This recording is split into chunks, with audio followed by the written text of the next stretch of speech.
What's up everybody? I just created this YouTube channel and I want to break down specifically Warriors games.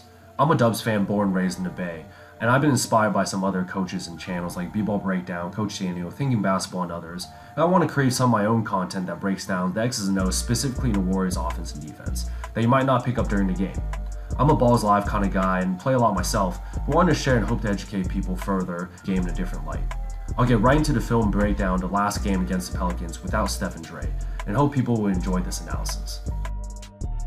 We'll start off in the middle of the first quarter, with Jordan Poole bringing the ball up. You can see the Warriors start off with the go-to horn set, where the 4 and the 5 are near the elbows, and 2 and 3 are in each corner, where in NBA action the big men can be versatile in receiving the ball, or in this case setting on and off ball screens. The Warriors run this action with Dre usually bringing the ball up and creating the shot, sometimes for Steph, but mainly for Clay as he would slip. In this case, Otto Porter Jr. pretends to screen Jordan Poole's strong side right hand, but slips and fades from the ball, where Bielitsa is designed to set the solid fade screen. The Pelicans are terrible in communication here, in which Herbert Jones and Brandon Ingram don't know if they're switching or not, leading to a wide open, lick your finger set shot by Otto Porter Jr. In this next play, the Warriors stagger a double ball screen for Moody. However, he cuts after the first Iguodala screen, and the Warriors read and react offense. Iggy then comes off Bielitsa, confusing the Pelicans as they struggle to switch. This creates two options, first for an open 3 and another for a back cut layup. J. Poole hits Iggy with a wide open 3, and even though he's shooting a paltry 25% from downtown this season, still hesitates the Pelicans enough to throw a pass to a wide open Moody for a dunk. The Warriors run this play quite often on a semi-fast break for Steph, for a misdirection 3 going to his right. However, Wiggins gets the ball and immediately attacks with a loony high pick and roll. The Warriors know Valanciunas plays drop coverage as a traditional big man, encouraging the mid-range shot. However, this top of the key allows Wiggins multiple options to stay aggressive, and he attacks the rim for his go-to spin move with a tough finish. Here's the same set for Wiggins, but this time he smartly rejects the screen and attacks with his strong right hand to another drop coverage by Valanciunas, again with another strong finish inside the paint. The Warriors have made an effort all night to switch hard on Brandon Ingram with good defenders, forcing others to make plays. Here we have two top-tier defenders in Kuminga and Iggy switch or hedge hard the whole time, forcing Ingram to give up the ball 30 feet from the basket. Damian Lee smartly rotates over away from Alvarado, a non-shooter, and picks the pass for a fast break but tough layup. Without Dre and Steph, the Warriors rarely ran their split action in the post, instead running quite a few stagger screens for a playmaker to make a decision from the top of the key. Here we have Moody coming up from 2 staggered screens to set a ball screen for Iggy. However, this was all misdirection as Damian Lee uses a second Bielitsa screen and completely losing Alexander Walker, forcing Jackson Hayes to switch onto the smaller guy beyond the arc. Here we have another option here with a mismatch in the post for Bielitsa due to the switch, but Damian Lee was feeling himself and hits a step back 3.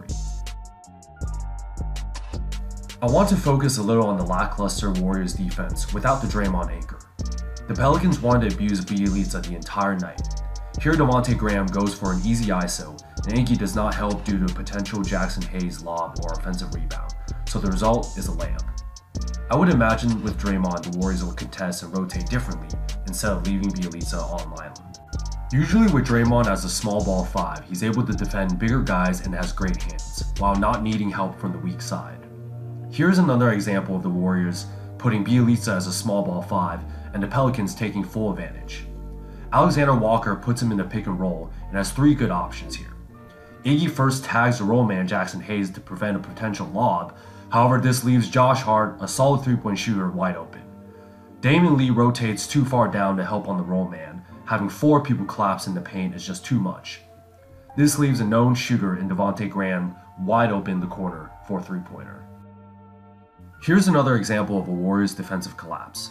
The Pelicans again put Bielitsa in the pick and roll. This time Josh Hart drives past the Iggy reach.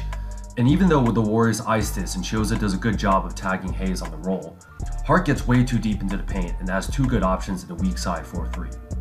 But if you are the Warriors, you would play your percentages and be completely fine with Alexander Walker taking a 3.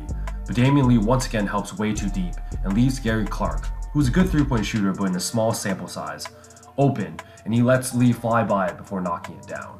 Now, I actually really like Bielitsa, and he's played well for the Warriors as a solid stretch 4 or 5. but I'm not going to deny he gets absolutely abused on the defensive end. Here's another play a couple minutes later with Josh Hart being too quick even the semi-fast break, as a drop coverage by Bjelica still cannot prevent Hart's finishing his off-leg layup, even from the left side. Without Steph and Dre, the Warriors relied on the helpless isolation down the stretch. And even though Wiggins is a good ISO player, there is still lots of time left on the shot clock. Unfortunately, the lack of off-ball movement is easy to fall into, and Wiggins tries to take a good shot blocker in Hayes off the dribble and gets absolutely erased. Bad possession overall. Here we finally get into a semi-split action, as Iggy looks to pass in the post. He finds Kuminga at the top of the key, and the rookie decides to size Valanciunas up. This is awful defense, as you would assume he would drop back, but Valanciunas bites on the smallest shot fake knowing Kuminga is an absolute rookie and is so far a terrible three-point shooter, allowing the promising talent to take two strong dribbles and go to his strong hand for the athletic finish. Kuminga actually had a couple of strong takes to the rim this game. This is what I'm most excited about with him. To try to close out the game, the Pelicans went to Ingram for a pick and roll to get a matchup they like. The Warriors finally learned a lesson and subbed Bjelica out, putting Porter Jr. as a small ball 5.